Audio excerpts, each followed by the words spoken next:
Blackhawks are back in action for some unnecessary late-night hockey against the Blues. Can they make it 2 in a row?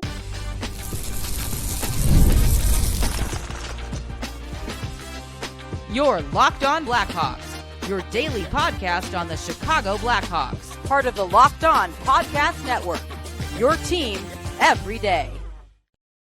What's going on, Blackhawks fans? Welcome back to another episode of Locked On Blackhawks, part of the Locked On Podcast Network, your team every day. I'm your host, Jack Bushman. Quick reminder to please go and show some support to Locked On Blackhawks on Instagram and follow that account if you haven't done so already. I greatly appreciate it. And also a quick heads up that today's episode is sponsored by FanDuel. Go and download the FanDuel app now or check out FanDuel.com to get $300 worth of bonus bets when your first $5 bet wins.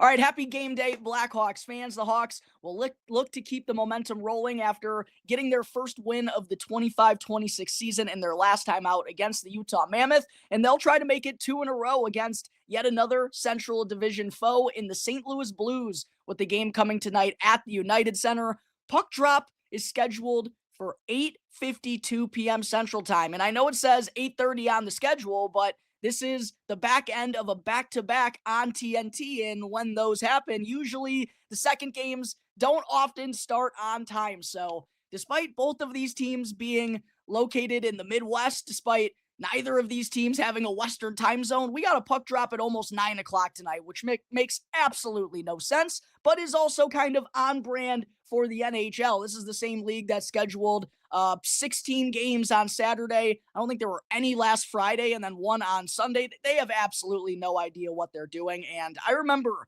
talking about this game specifically when the Blackhawks first dropped their schedule over the summer. Was not looking forward to the late night puck drop then, and not really feeling all that jazzed about it here this evening. I'm going to be up until probably like 3 a.m. writing my post game, and then going to have an early episode drop on Thursday morning for the recap of this game as well.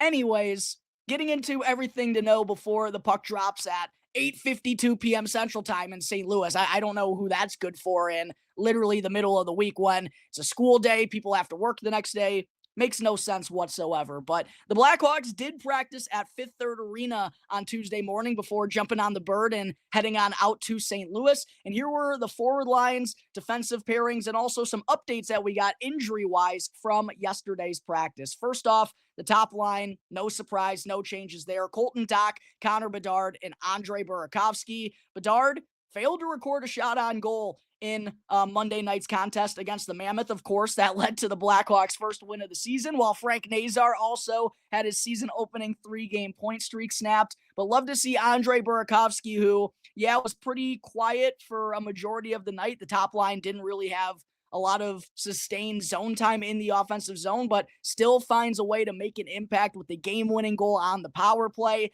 That now gives him 2 goals and an assist over his last 3 contests, and as I talked about yesterday, has definitely started to come alive after a little bit of a sluggish start to his tenure during the preseason and in the season-opening game against the Florida Panthers. And then I also wanted to make sure to give a shout-out to Colton Dach. I know there were a couple of NHL games that went on last night. I'm going to look on my phone right now, but Colton Dach was leading the NHL in hits as of yesterday. Still the case, while he's tied with former Blackhawks defenseman and Blackhawks legend Nikita Zadorov for the most hits in the NHL with 23. Colton Dach is the new wrecking machine of the Blackhawks, and he's making his physicality and his presence felt every single night, and that's what the Blackhawks need out of him. And what I talked about really throughout the preseason, the unique power forward build and the physicality that he provides. There just aren't a lot of forwards, if any, on the Blackhawks roster that provide, that same type of makeup. So I've been really happy with Colton Dach's physicality consistently being on display while also getting bumped up to that top line. Hopefully they can fare a little bit better here at even strength tonight. No changes going to be coming to the Blackhawks second line. Teuvo Teravainen, Frank Nazar, and Tyler Bertuzzi, even though they had their worst game as a trio so far on Monday against the Mammoth. No need to go and fix what isn't broken here. Nazar, I mentioned, had his season opening 3-game point streak come to an end, but I talked on yesterday's show as well that I like to see him draw a penalty, helping the Blackhawks win in the final moments of the third period in that game against Utah. Hopefully he can find his way back on the stat sheet here tonight. Teuvo Teravainen did wind up on the stat sheet in that game against the Mammoth as he tallied an assist on Ilya Mikheyev's empty netter, which was his second of the game. That now gives Teuvo 3 assists over his last 2 contests, and he's now tied with Frank Nazar for the team lead in points with 5, which is also tied for 12th in the entire NHL. Third line, Ryan Donato, Jason Dickinson, Ilya Mikheyev, they were the difference in that first win of the season for the Blackhawks. Fully expect them to remain together here tonight. And also for Mikheyev, he's got 2 goals. He's found the back of the net in each of his last 2 games against the St. Louis Blues. So maybe he personally can keep the momentum rolling here tonight in St. Louis. And then the fourth line, as it was in practice yesterday, Nick Foligno, Ryan Green bumped down to the 4C spot with Jason Dickinson making his return to the lineup. And boy, was he good in his return. And then Lukas Reichel was on the fourth line right wing spot, but he was also rotating in with Landon Slaggert, who is still on injured reserve with a lower body injury, but it was great to see him obviously back at practice. He's not going to play tonight against the Blues, but the hope is that he'll be good to go on Friday when the Hawks return back to the United Center against the Vancouver Canucks. But as far as the forward group tonight here against the Blues, positive update obviously on Slaggert, but with Sam Lafferty rotating in on the second line right wing spot during practice yesterday, as well as, Slaggert rotating in on the fourth line, not that that's going to impact the game here tonight, but I wouldn't be surprised if the Hawks just rolled out the same 11 forward, 7 defenseman lineup as they did on Monday, just because it obviously led to their first win of the season. Blashill mentioned after the game that's something they're going to be doing pretty frequently this season, considering the number of young defensemen that they have. And almost in a similar fashion to, the Teravainen, Nazar, Bertuzzi trio, like I said a couple of minutes ago, if it ain't broke, don't fix it. So, yeah, I'm expecting both Sam Lafferty and Lukas Reichel to be out of the lineup once again. It's going to be really interesting to see what happens, though, when Landon Slaggert is good to go on Friday night.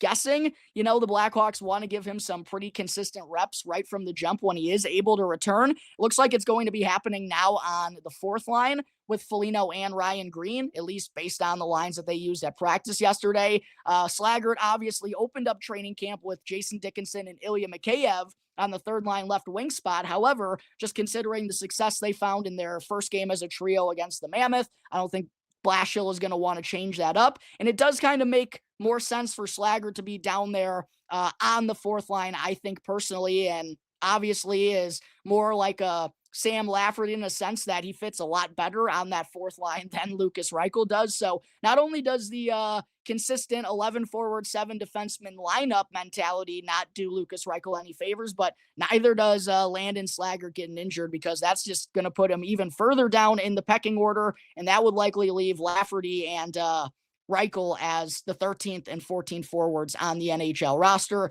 Blackhawks still have an open spot on their NHL roster because they now only carry 7 defensemen after sending Ethan Del Mastro down to Rockford last Friday. As far as the defensemen for the Blackhawks tonight, like I said, I expect it to be 7 of them in the lineup here again. Alex Vlasic and Sam Rinzel as the top defensive pairing, Matt Grzelcyk and Connor Murphy. Grzelcyk, by the way, I do want to give him some credit. Outside of getting burned backdoor by Dylan Gunther in the second period, I thought Grzelcyk had a pretty sound game against the Mammoth, and thought that was something I needed to point out considering the amount of flack I've given him over these last couple of weeks. He's probably going to be skating along with Connor Murphy on the second pairing once again. They've kind of been bumped up one spot. And then Wyatt Kaiser and Louis Crevier were utilized as the third pairing in practice yesterday. That was the third pairing that opened the game together against the Mammoth, while Artem Levshinov served as the 7th defenseman, rotating in some different spots.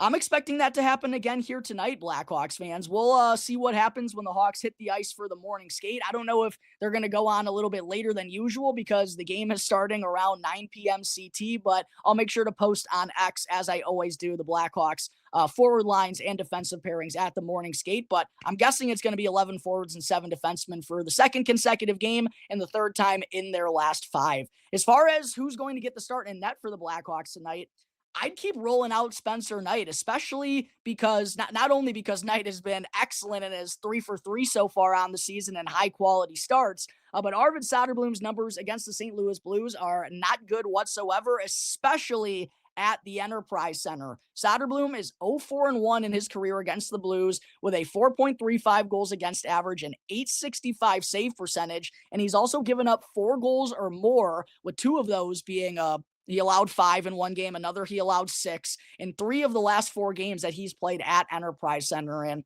I know that would give Spencer Knight his 4th start in the opening 5 games, but this is what it's going to look like for Knight now as the true number 1 goaltender here for the Blackhawks. He's kind of got to get used to this style of reps, and this is a game where the Blackhawks, I'm sure, would really like to keep going what they they'd like to keep the ball rolling in the proper direction, and it would be great to pick up another Central Division win with this one coming on the road. And I think Spencer Knight just undoubtedly gives them their best chance to do that. And I do believe, I could be wrong, this was something I actually meant to look up prior to the show, but I'm sure I can find it here real quick. I think Arvid Soderblom's been decent against the Vancouver Canucks in his career, and that's who the Blackhawks would then be playing on Friday on home ice. Let me look up Soderblom's career numbers versus the Canucks here real quick. Gotta love having the power of the internet right on your phone, eh? Oh, maybe I'm wrong.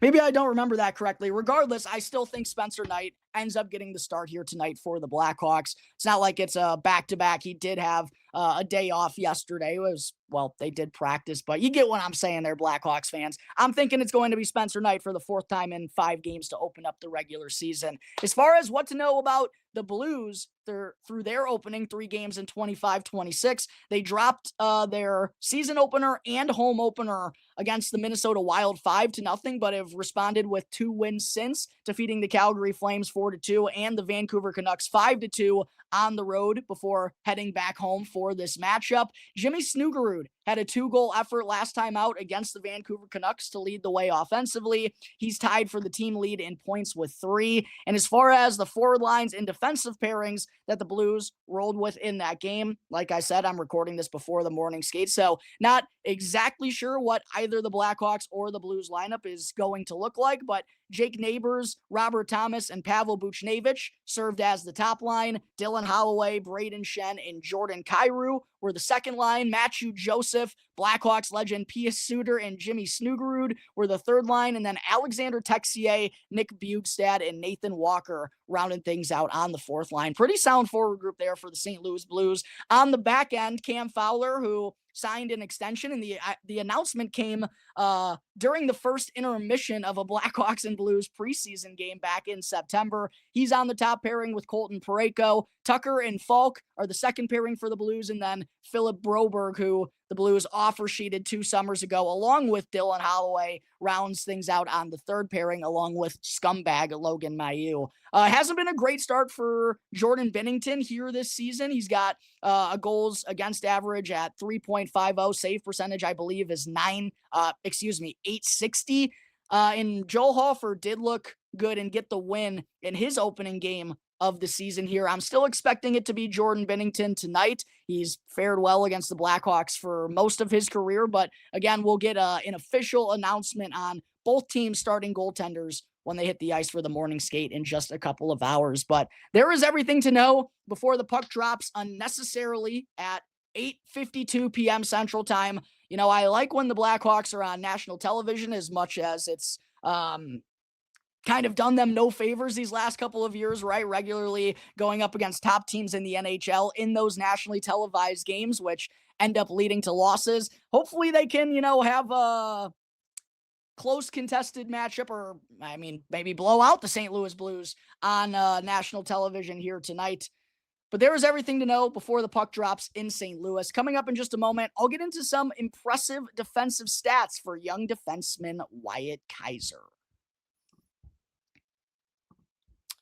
But first, I do got to talk to you all about FanDuel. The NFL season is in full swing, and FanDuel is making sure you're ready for kickoff with a can't-miss offer, because right now, new customers can bet just $5, and if your bet wins, you'll get $300 in bonus bets to use all across the app. And what I personally love about FanDuel is that it's super quick, it's easy, and the best way to add a little more energy to your Sundays. With player props, same game parlays, and now more ways than ever to get in on the action. Are you ready to play? All you got to do is go and download the FanDuel app now or visit FanDuel.com today in order to get started. Again, that's FanDuel.com to place your first $5 bet and get $300 worth of bonus bets when it wins.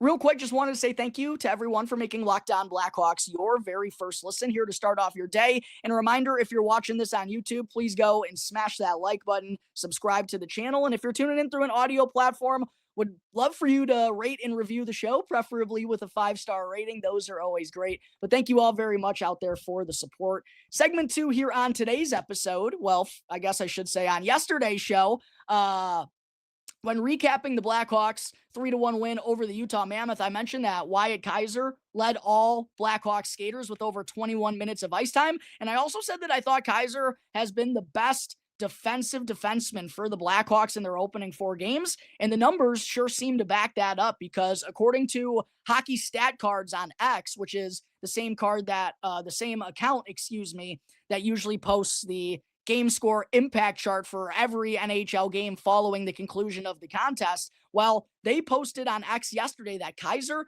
is second among defensemen with a 1.4 defensive rating so far this year, behind only Brandt Clark of the Los Angeles Kings, which when I saw that initially, my mind raced to going back to like the 2022-2023 season when there were some rumors that the Kings were considering trading Brandt Clark. And I remember talking to Eddie from Locked On Kings in a crossover episode and being like, why would the Kings want to go and trade this kid? I know they didn't necessarily have an NHL spot for him at that time. And being such a competitive team that's, making a run for the playoffs every single season in the Pacific Division kind of makes things tough in terms of how to handle your prospects. You want them to come up and really help the NHL club instead of kind of just allowing them to go through the ebbs and flows that's going to happen for a young defenseman early on in their career. Well, sure looks like they made a savvy decision not to trade Brandt Clark. He's off to an excellent start to the 25-26 season, but right behind him is Wyatt Kaiser, who's also ahead of guys like Drew Doughty, Ivan Provorov, Cale Makar, Jake Sanderson, some of the guys who have been considered top NHL defensemen in this league for a long, long time. And then, in addition to that, according to Natural Stat Trick, which is a website that I use literally every single day and for every single Blackhawks game, among all NHL defensemen that have played at least 65 minutes at even strength so far this season, Kaiser is 5th in expected goals for, with Gustav Forsling being first, Devon Toews being second, Drew Doughty third, and Adam Fox fourth. I mean, Norris Trophy candidates, best defenseman in the NHL. Wyatt Kaiser is in some elite company, and I get it. It's a small sample size. It's only 4 games, but it's undeniably impressive and also just fits with what I have been saying about Kaiser, how steady he's been on the defensive side of things. And I think even more impressive is that it's come without it was with 19-year-old Artem Levshinov for the opening 2 games, but it's kind of been a rotation of defensemen for these last 2 contests as well, right? Playing with Louis Crevier from time to time. The Blackhawks are playing 7 defensemen, so that kind of switches up the pairings every now and then. But Kaiser has been super, super steady, and it's really great to see him continue to make these strides on the defensive side of things, which has kind of been his weakness early on in his NHL career, right? We know the speed that he plays with, loves to jump in and get involved in the rush, and knows how to cycle well in the offensive zone and really can skate the blue line. I don't know if there's anyone on the Blackhawks that does it better than Kaiser in terms of walking that blue line. But the defensive strides that he's made, super notable, especially when that kind of rounds out the rest of his game. If he can just become a consistent defender, I mean, the sky is the upside is super high for a player like Wyatt Kaiser, who, just played in his 100th NHL game a couple of days ago, right? He doesn't have like a load of experience under his belt, but continuing to get stronger and kind of build as this Blackhawks team does as well, and that's what you want to see out of a kid like Kaiser as well. And behind Kaiser, by the way, in terms of expected goals for at even strength this year, Charlie McAvoy, Vladislav Gavrikov, Niko Mikkola, Nikita Zadorov. That's the rest of the top 10. So some really good company for Wyatt Kaiser. And he's also second in expected goals allowed. Absolute studly start to the season for number 44. Definitely wanted to bring that up here on the show, considering how I've talked about Kaiser through these opening 4 games. All right, coming up in just a moment, Blackhawks fans, before I wrap things up, do want to get into a quick update as well on Kevin Korchinski and Nolan Allan.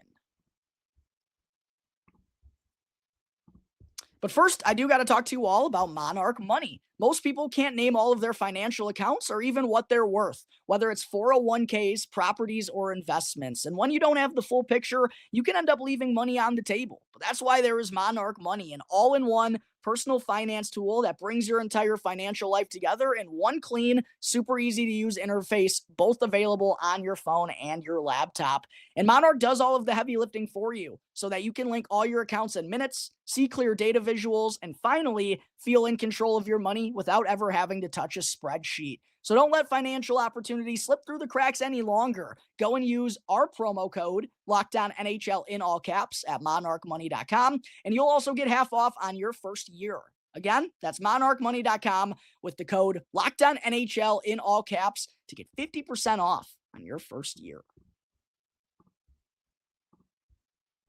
Segment 3, after getting into some positive updates on a handful of first-round picks during yesterday's show, the same cannot be said, sadly, about former first-round pick defensemen Nolan Allan and Kevin Korchinski, as both youngsters were unfortunately placed in concussion protocol by the Rockford Ice Hogs on Tuesday morning. I saw a clip of the hit that Korchinski took into the boards. Did not look pretty and could not have felt good. And then kind of seemed a little bit stumbly on his next shift after that, fumbled the puck in the defensive zone that led to a turnover. That was his final shift of the game, was not able to return and is now in concussion protocol. Didn't exactly see what happened to Nolan Allan. I wasn't able to tune in to the Ice Hogs game on Sunday, but I definitely saw the highlights. I mean, Oliver Moore, 3-point game with his first 2 professional goals. Nick Lardis picked up his first professional point as well in the 6-2 win over the Iowa Wild. I saw the highlights, but I didn't see in particular what happened to Nolan Allan, if he took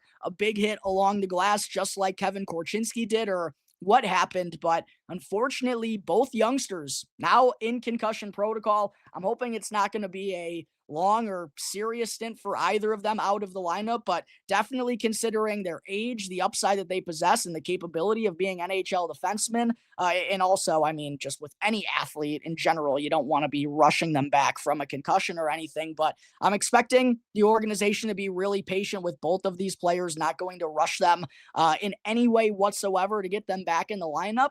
But definitely a little bit of a tough update here for Korchinski and Nolan Allan. Hope both of those boys are able to get healthy soon and can feel better here sooner rather than later. But it definitely puts the Ice Hogs in a little bit of a pickle on the defensive side of things, because both Korch and Allan playing serious roles in all situations, over 20 minutes per game for the Ice Hogs. That leaves Rockford with only Ethan Del Mastro, Kevin Fitzgerald, Tage Harding, Dmitry Kuzmin, Ryan Mast, and Andrew Perrott on their blue line. Not exactly as enticing as it is when Korchinski and Allan are in the lineup. Wishing the best for both of those two guys. And like I said, hopefully they'll be back in the lineup in no time. But that's going to take care of today's episode of Locked On Blackhawks, everyone. As always, thank you all again for joining me on the show. Make sure to subscribe to Locked On Blackhawks on YouTube. Follow Locked On Blackhawks on Instagram as well. That's the account that I'm really trying to grow right now. Posting a lot of cool Blackhawks shorts and reels and stories and everything. So make sure to go and follow Locked On Blackhawks on Instagram. I'm your host, Jack Bushman. Can check me out at Jack Bushman 2. My Strictly Blackhawks account can be found at Talkin' Hockey to get all of the latest Blackhawks news and updates. Till tomorrow's episode, everyone, go Hawks. We'll see if they can make it 2 in a row. Everyone enjoy your late night hockey watch. To everyone who stays up until the end of the Blackhawks Blues game, you're a real trooper. I'll see you next time on the Locked On Blackhawks podcast, part of the Locked On Podcast Network, your team every day.